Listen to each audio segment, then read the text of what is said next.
Could how you spend your money actually be the reason why you're not seeing blessing in your life?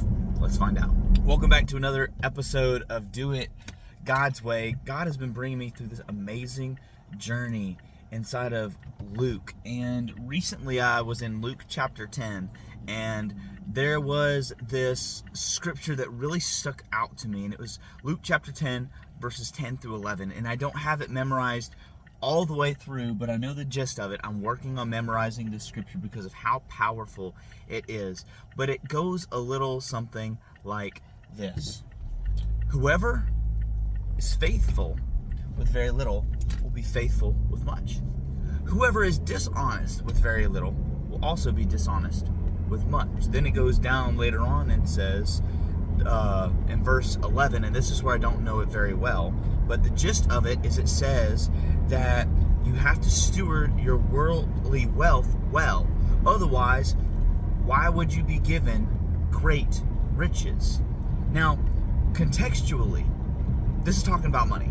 And what we don't like to do in the church is talk about money, because money's the root of all evil. Well, let's read what the actual scripture says, not the King James Version. It's the root of all kinds of evil. I'm about to be doing some marriage counseling with one of my good buddies who I'm going to be marrying them in the end of August. And one of the things that we go over that will make or break a marriage is going to be family, sex, and finances. Those three things are the top things that break families up and end in divorce in America. And it's crazy to me the divorce rate in the church is as high, if not higher, than the average regular individual who is not a Christ follower, which is insane. But that's a different video for another time. Finances are huge. And if we're not stewarding them well, then God cannot bless us with more. One of the first things that I was taught whenever I joined a community of business entrepreneurs who want to do it God's way, the first course we go through is generosity, and how we have to be people that give. We have to be people that are constantly looking for opportunities to give more than receive, not just with our time, but yes, with our money. And inside of Luke chapter 10, verse 10 through 11, like we just talked about, we have to steward well what we spend our money on. And I'll be transparent. Oftentimes, I don't think about it, but when I go into a gas station, I'm like, yeah, sure, I'll spend some money and buy one, get two for $5 for like a Ghost energy drink, or buying a Dr. Pepper, or buying water. I love some Life water or some electrolyte water. I love stuff like that, right? So I see it and I'm like, I don't think anything about it. I'm just going to buy it. When I know good and well, if I just would have planned better, I actually have those things at home that are half the price because I bought them in bulk. And the reason I bought them in bulk was to save money.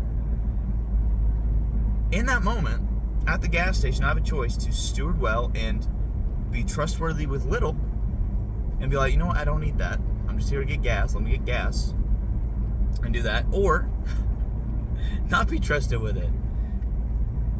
If I don't have enough self-control to say no to using the debit card, to say no to using the credit card, then how in the world will God bless me with bigger finances later if I'm just going to waste them or use them inappropriately?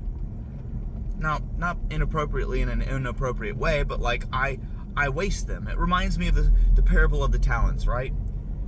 Jesus says this parable about these three guys. Their master gives them these bags of money. Specifically, it says money. It's not. Some refer to it as the bags of talents or whatever it is. But if you look at the context of the scripture, it's money. Master leaves them money. 1 5 bags, 1 2 bags, and 1 bag. The master goes off, and instantly the man that was given 5 bags goes and invests it and makes 5 more bags. So he has 10 total. The second guy goes off and he's got 2 bags and he makes 2 more bags. The guy that was given 1 bag goes and buries it, hides it, and waits. The master comes back and he's like, all right, what'd you do with the money I gave you? The guy with 5 bags comes back. He's like, I made you 5 more bags. He's like, awesome. You're going to enjoy the blessings that I have as the master. I'm going to bless you. Then the second guy, same thing. He blesses. He gets to the third guy that went and hid the wealth, hid the money, didn't do anything with it, didn't steward it well. And he said, it would have been better for you to at least put it in the bank so I could get interest, is what the master said. So then he takes the one bag that he had, takes it away from him, he gives it to the guy with 5 bags, and says, you get this. And it says, after that, he threw the one servant out because he was wicked, and he threw him out into weeping and gnashing of teeth, which is a parallel, and that phrasing actually means hell. So it's a parable of, if you don't steward your money well, if you don't use it correctly and wisely, then you are going to live in hell. You're not going to live in heaven. Heaven is blessing. Hell is less. Heaven is in the presence of God. Hell is the lack of the presence of God. So if you feel like you're going through hell, how are your finances? If you feel like you aren't being able to step into maybe a call that was put on your life, or maybe a promise that was promised to you by the Lord, either through scripture, through prayer, or through other people, and hasn't come to fruition yet, how are your finances? I am walking this out to this day, trying my best to get better with my money, trying my best to get better with my business. And I realize this, that the reason my business can't go any further is because I have not stewarded well how I spend my money. And some people might think, it's not that deep. There's a whole scripture about it. In Luke chapter 10, verses 10 through 11. It's so powerful. It's so amazing. So today, I challenge you. How are you spending your money? Think about that. Are you being faithful in the small things? Are you being faithful in every single grocery store visit? Are you being faithful in the subscriptions that we buy? Are you being faithful in the online purchases? Are you being faithful with your money through Amazon? Are you being faithful with TikTok Shop? Are you being faithful with Temu? Are you being faithful with all of these little things? Because all the little things add up to something big. And I am wanting, and I pray you as a man of God, hopefully, want this as well. Man, I want to be blessed by God. And in order to receive His blessing, I have to be a man that can handle His blessing.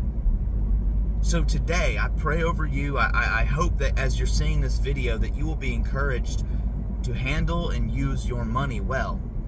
Because as you handle that well, it grows your trust in the Lord, and He can trust you with more. So I pray this blesses you today, and I will see you guys in the next video.